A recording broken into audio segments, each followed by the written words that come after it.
Hey everyone, welcome to Kyle's Sunken Projects. Today we're going to flush the clutch hydraulic system in this Ford Ranger. This is my truck. Had this for 2 years. It's got over 300,000 miles. It's been a good vehicle. The only time it's ever left me stranded is when this went out. This is the old slave cylinder here. And you know, what goes bad on these is these seals go out or you get leaks on these lines and eventually it just blows out and you lose clutch pressure, or you know, I don't really know exactly, but that's what happened to me. This seal went bad. And I'd have to say that the cause of that was probably just old fluid becoming corrosive as it bonds with water, because brake fluid is hydrophilic, so it bonds with water and then becomes corrosive, eating through the seal and whatever mechanisms inside of there. Slave cylinders go out pretty frequently on vehicles. I had to change one out on this Corolla. My buddy's Nissan pickup from around this time, slave cylinder went out and I put one on for him.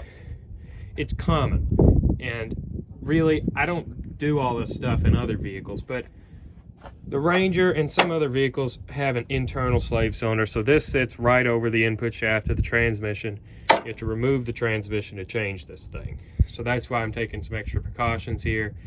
And another thing annoying about these is the master cylinders are really tricky to bleed inside the truck. It can be done, but it's just really difficult. A lot of people just remove them, bleed them on the bench, or do what I did if you're really lazy and just buy a pre-bled one. But this master cylinder and the slave cylinder have been in this truck for about 6 months, about 5,000 or 6,000 miles, and the fluid's already attracting water and, you know, becoming a bit corrosive. So I'm going to go ahead and change this. The only tools you're going to need are an 11mm wrench. I like to use these valve adjustment wrenches from Harbor Freight, mainly because I've lost so many of them and bought so many of them. Then when I cleaned the garage, I found like 3 of each size, so I just have these everywhere. You don't have to have this type of wrench here, it doesn't matter.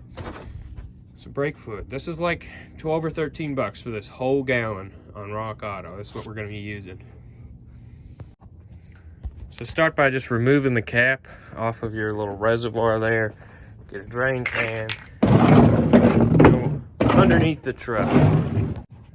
Once you're down here, you see that little gold 11mm bolt there? That is the bleeder for the slave cylinder. You're going to want to crack that open and the fluid will start draining out of there.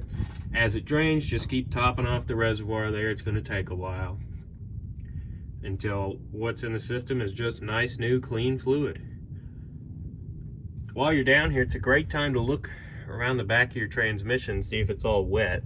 I know mine is. That's just for me not putting a new washer in that drain bolt. But that would be a good time to check your black rubber plugs on the back of your shift rail. Those getting old and brittle and starting to leak is another big killer of these transmissions.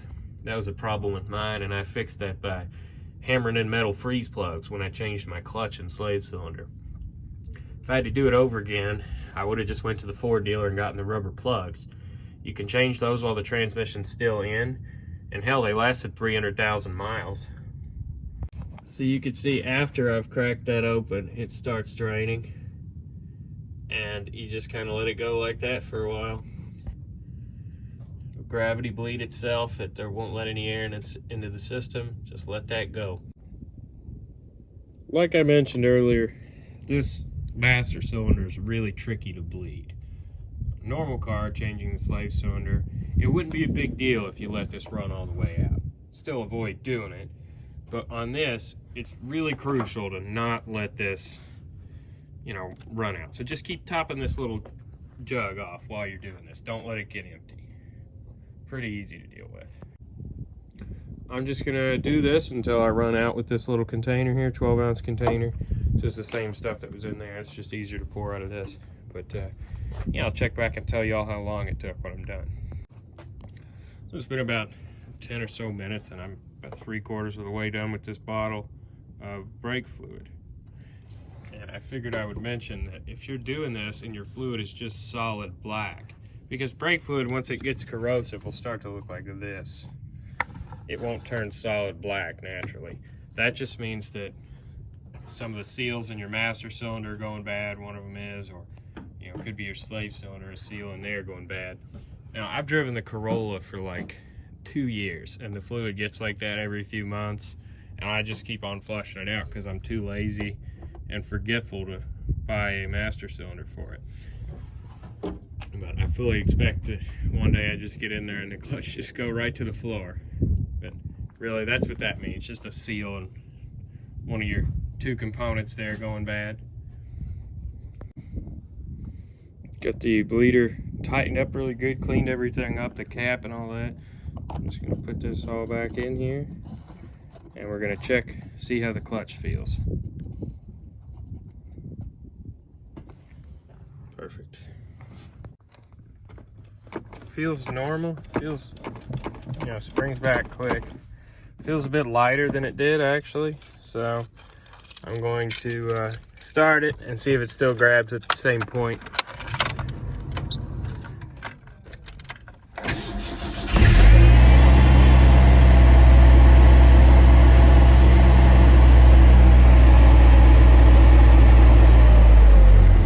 Yeah, so it still grabs right at the top. We're good to go. Just barely push it down to get it in gear. Awesome. That's how it should feel right there. Go back and just triple check here, make sure we're, you know, good and full, which we are. And that is how to change the hydraulic fluid or flush the hydraulic fluid for your clutch on your Ranger. Easy.